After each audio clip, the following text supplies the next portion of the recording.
में दास का ओम ब्रह्म सत्यम सर्वाधार। भगत बनारसी दास जी की और महाराज जी, आप भगत बनारसी दास जी से वार्तालाप कर रहे थे गुरुदेव। क्या प्रार्थना करते करते बुद्धि अहंकार रहित हो जाती है? ये प्रश्न भगत जी ने गुरुदेव से किया। कहते हैं जून 1950 को श्रीनगर में शाम के समय आपने भगत बनारसी दास से फरमाया, एक शब्द पढ़कर सुनाओ।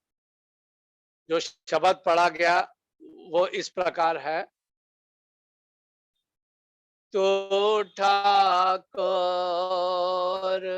मैं तुम राजिया,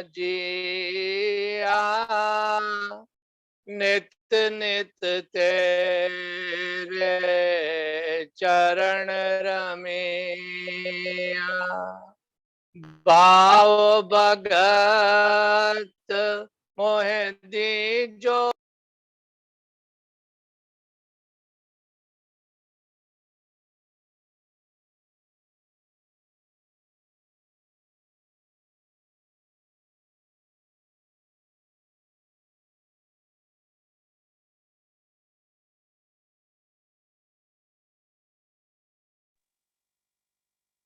आदरणीय प्रेमी जी, आपका अनम्यूट हो गया है, आपका म्यूट हो गया है।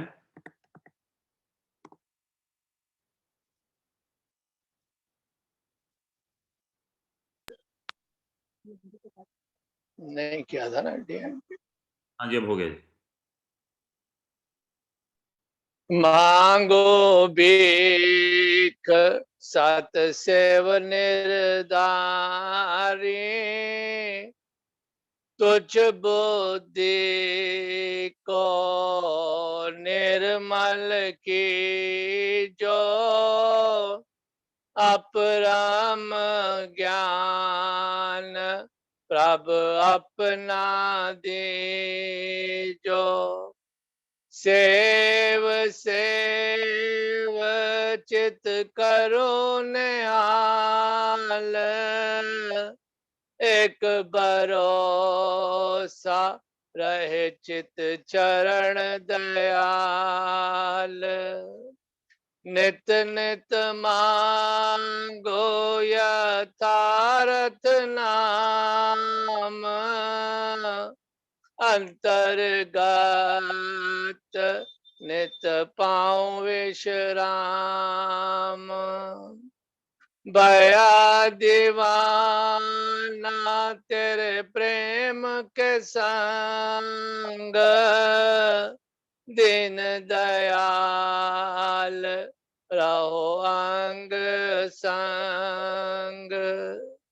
ना कोई ताओ ना रास है कोई, नेतावा तेरे दर खलोई। बख्श देवे तो सतगुरु मेरे, जन्म जन्म के कने बखेड़े। किसको कहूँ करूँ पुकार, तुम बिन मेरा नहीं कोई रखवार। साची टेक मांगो नित हजूर, तो समरथ ठाकुर भरपूर। मन के कमत सकल विनाशे, दीन गरीबी तेरे चरण उपासे। आज्ञा तेरी मन तन समाए, बख्शनिहार तो ही प्रभु राय। मेहर करो प्रभु की जो दया, चरण कमल हृदय समाया। मिथ्याकार मिथ्याकार सब वास न जाए, रुच रुच जिया तेरे चरण समाए। बंधन काट जन करो निहाल, पतित पावन तो नित कृपाल। लाख 84 जंत प्रगटाए, सर प्रतिपाल विशंबर राय। करें अरदास देव मुनीषा, अपरम कौतक तेरा तेरा जगदीशा। अपनी चरणी मेल मिलाओ, टूटा नहीं हो प्रभ तोड़ निभाओ। तेरे चरण प्रीति मन रसे, मिट जाए संशय शूल। मंगत सुरती मगन होए, एक पलक न पावे बोल। तेरे चरण प्रीति मन रसे, मिट जाए संशय सूल। मंगत सुरती मगन होए, एक पलक न पावे बोल। जब शब्द सुन चुके तो गुरुदेव ने भगत जी से फरमाया, गुरुदेव सुना प्रेमी क्या समझा? भगत जी से गुरुदेव ने कहा, भगत जी महाराज जी, आखिरी दोहे में आपने जो फरमाया है, जब सुरती प्रभु में मगन यानी लीन हो जाती है, तब शौक मोह ताप देने वाले संशय खत्म हो जाते हैं। फिर सुरती एक पलक के वास्ते भी भुलेखे में नहीं पड़ती। क्या इस तरह करते करते बुद्धि विकार रहित होकर अपने आप को जान लेती है? अब मेरे गुरुदेव भगत जी को क्या उत्तर देते हैं? प्रेमी, बारंबार प्रार्थना के बगैर बुद्धि शुद्ध नहीं होती। क्या कहा गुरुदेव ने? प्रेमी, बारंबार प्रार्थना के बगैर बुद्धि शुद्ध नहीं होती। जो भी कर्म करती है, हर कर्म की अहंकारी बनी रहती है। जो जो अहंकार बढ़ता है, त्यों त्यों अंधकार भी सदा बढ़ता रहता है। अब गुरुदेव क्या बता रहे हैं मेरे? कह रहे हैं जो कर्म करती है और हर कर्म की अहंकारी बनी रहती है। कह रहे हैं जो भी हम काम करते हैं इस बुद्धि के द्वारा, उसका अहंकार हमें होता है कि ये मैंने किया, ये मेरे द्वारा हुआ। कह रहे हैं उसका कर्ता बन जाता। और मेरे गुरुदेव क्या कह रहे हैं कि जब हम अपने आप को कर्ता मान लेते हैं, तो गुरुदेव कह रहे हैं जो जो अंधकार बढ़ता जाता है, तो जो जो अहंकार बढ़ता जाता है, त्यों त्यों अंधकार भी सदा बढ़ता जाता है। जिस समय तप, ध्यान, सेवा के बाद समता बुद्धि प्रकट होती है, यानी नाथ स्वरूप परमेश्वर को जान लेती है, जन्म जन्म के संशय जड़ से खत्म हो जाते हैं। जब मक्खन निकल आवे, फिर छाछ को जितना मर्जी जोर से दबाओ, घोलो, या ऊपर ही आता है, उसमें नहीं मिलता। क्या कह रहे हैं मेरे गुरुदेव? कहने लगे जब हमने परमात्मा से एकाकार कर लिया, जब नाथ स्वरूप उस परम पिता परमेश्वर को हमने पा लिया, तो कहने लगे फिर बाकी कुछ करने वाला नहीं रह जाता। कह रहे हैं जिस प्रकार मक्खन को हम छाछ के अंदर बार बार डुबोएं, नीचे करें, कहने लगे वो मक्खन उसमें विलय नहीं होता, फिर ऊपर आ जाता है।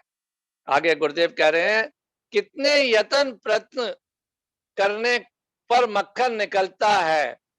इस तरह जिस समय प्राण अपान की डोरी द्वारा नाम रूपी मंथन से ध्यान देकर रगड़ पट्टी दी जाएगी या देगा, आहिस्ता आहिस्ता बाहर मुखी ध्यान भूलते भूलते आखिर उस अमल में गर्क होगा, तब जाकर अंतर विखे रंग लगेगा।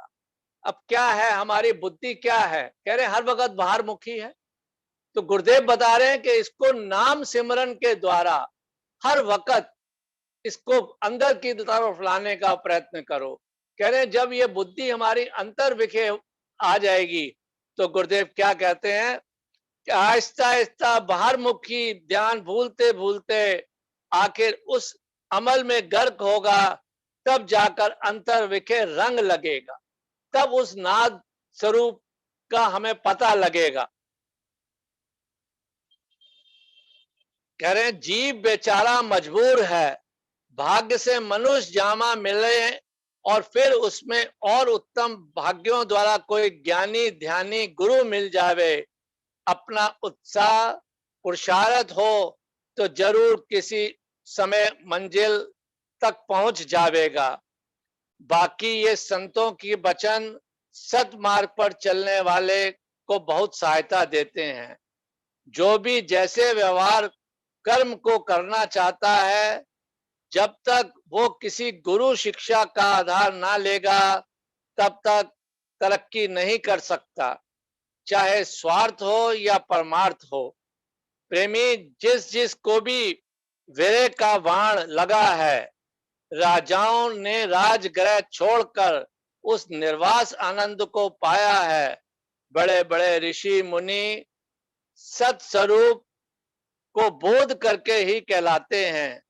सब सिद्धि नाथ, जोगी, जति, त्यागी नाथ स्वरूप परमेश्वर को अनुभव करके परम पद को प्राप्त हुए हैं।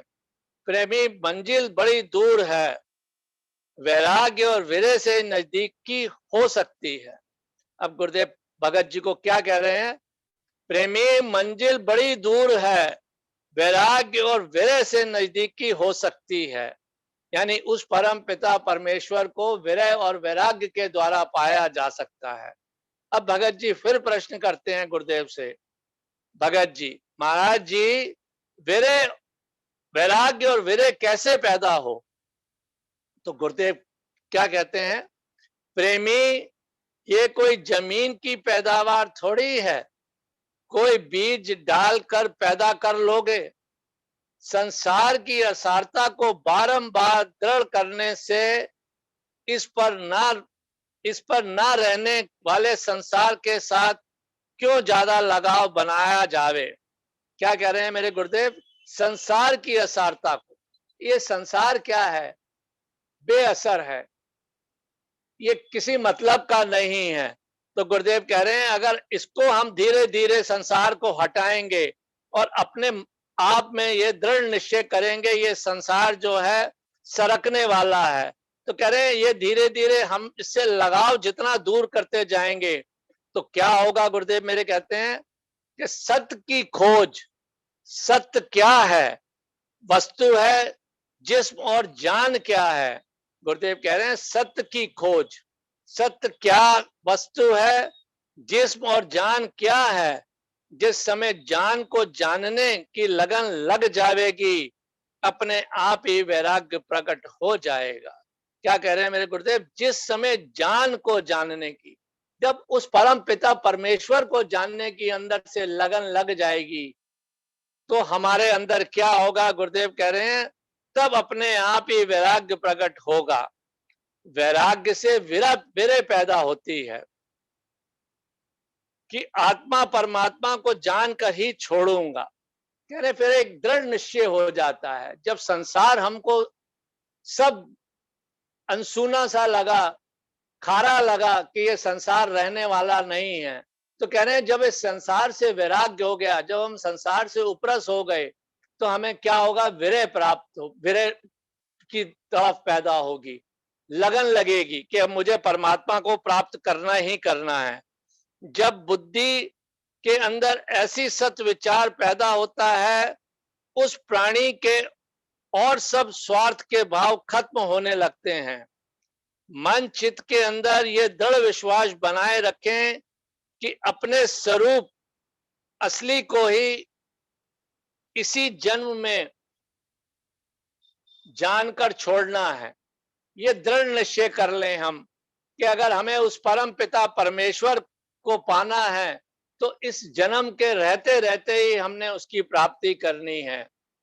ऐसी अवस्था प्राप्त करनी है जैसे शिव, संकादिक, नारद, शारद, रामकृष्ण, बुद्ध, नानक, कबीर ने प्राप्त की थी। अपना इरादा बड़ा ऊंचा और मजबूत रखें, फिर किसी ना किसी समय जरूर फतेह यानी सफलता प्राप्त होगी। फिर असली गुरु की महिमा अंतर विखेर प्रकट होगी। बगैर नाम रूप यानी अनाम वस्तु से प्रेम पैदा करना कोई आसान नहीं है। प्रभु की अचरज रूपों में फैली हुई माया को देखकर अनुमान से अनेक तरह की महिमा में मुस्गर्क होना है। संसार की सब चीजें सबक दे रही हैं। कह रहे हैं हर प्रत्येक वस्तु इस संसार की हमें कुछ ना कुछ सिखा रही है। अब गुरुदेव क्या बता रहे हैं? कह रहे हैं सूरज, चांद, सितारे, जमीन, आसमान किस कादर ने ही गढ़ रखे हैं। कह रहे हैं किसने बनाए? ये सूरज बनाया, चांद बनाया, तारे बनाए, आसमान बनाया। कह रहे हैं किस कादर ने बनाए? कह रहे हैं सर्व आधार शक्ति को जब बुद्धि विवेक ज्ञान द्वारा निश्चय कर लेती है, फिर रास्ता जाने का सीधा हो जाता है। जब हमारा बुद्धि दृढ़ निश्चय कर लेती है कि अब मुझे इस मार्ग पर ही चलना है, इससे भटकना नहीं है, इधर उधर नहीं होना है, तो गुरुदेव कह रहे हैं और सारे संसार को इसी का स्वरूप जानकर मगन मस्त होकर रूपरेख बिन देवता के अद्भुत रूप में समा जाती है। पूर्ण भाग्यशाली जीव शरीर के होते होते इस विस्माद अवस्था को प्राप्त हुआ करते हैं। निर्मल प्रीत प्रतीत ईश्वर सबको बख्शे।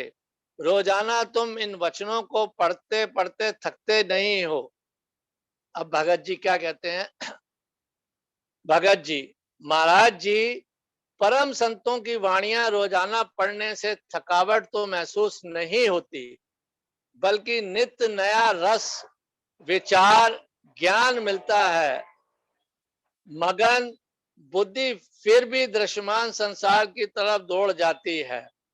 साथ साथ देखते हुए आश्चर्य भी होती रहती है, प्रभु जी ये कैसी अद्भुत रचना रच रखी है। देख तक कर आगे निकलती रहती है, किसी चीज में पूरी तौर पर सुख अनुभव नहीं करती।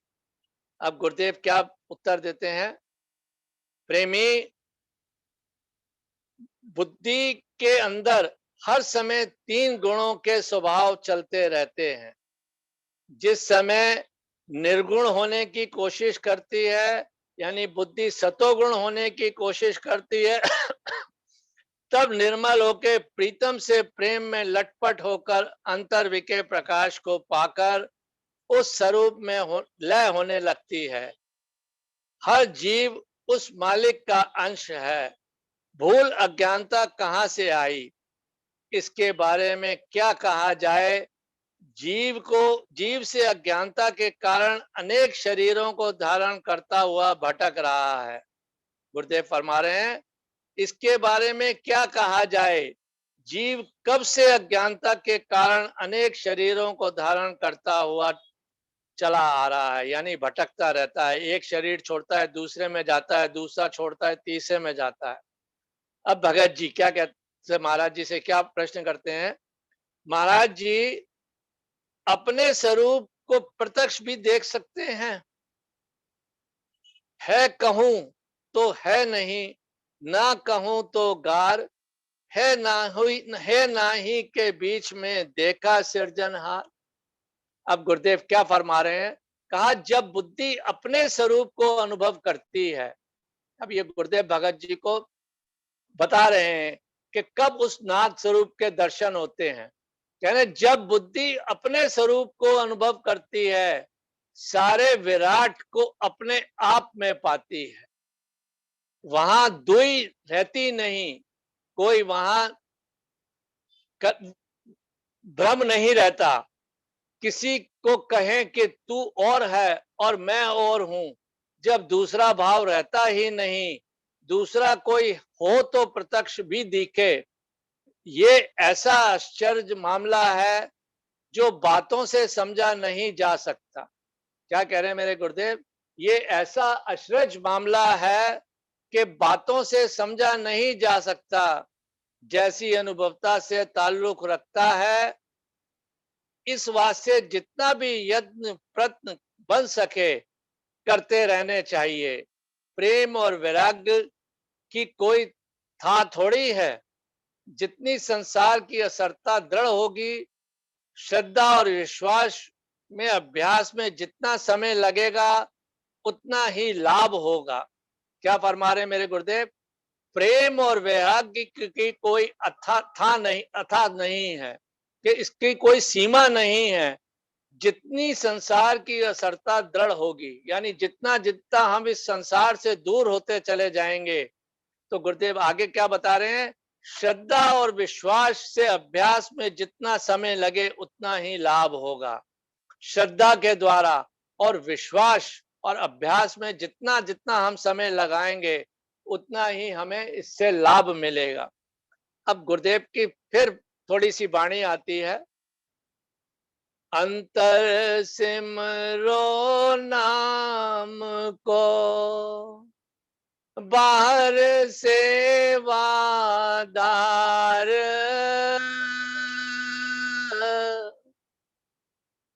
दिन दिन करे अभ्यास ये, पावे अवगत सार। अब गुरुदेव ने ये लाइन का जो आंसर है हमको ऊपर ही दे दिया कि श्रद्धा और विश्वास अभ्यास के द्वारा हम जितना जितना समय लगाएंगे उतना ही हमें लाभ होगा। वही गुरुदेव कह रहे हैं कि जितना हम सिमरन नाम का करेंगे और बाहर जो है उसकी सेवा करेंगे, तो कह रहे हैं दिन दिन करे अभ्यास ये। जितना हम अभ्यास करते जाएंगे, तो कह रहे हैं हम उस अवगत परम पिता परमेश्वर को जान पाएंगे।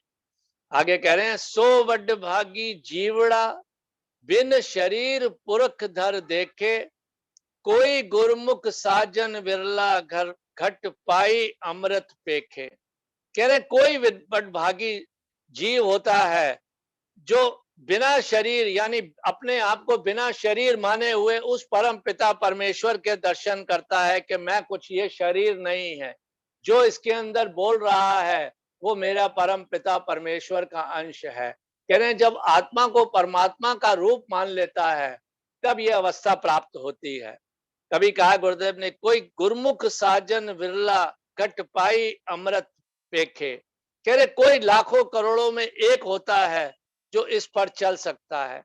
आगे कहते हैं, सदा प्राप्त घाट न पावे, सतपुरख की वड्याई, नित परगास जीत निर्वाणी, घट घट अंतर पाई। कह रहे सदा प्राप्त, कह रहे वो हमेशा एक सा एक रूप है, घटता बढ़ता नहीं है। कह रहे कोई एक, कोई परमा लाखों करोड़ों में एक होता है जो उस प्रभु के चरणों पर अपनी प्रीति रखकर इस संसारमय भव सागर से पार हो जाता है। थोड़ा लंबा और है पर समय हो गया है, आज यहीं विराम देता है। ओम ब्रह्म सत्यम सर्वाधार। कोई त्रुटि हो तो क्षमा करें।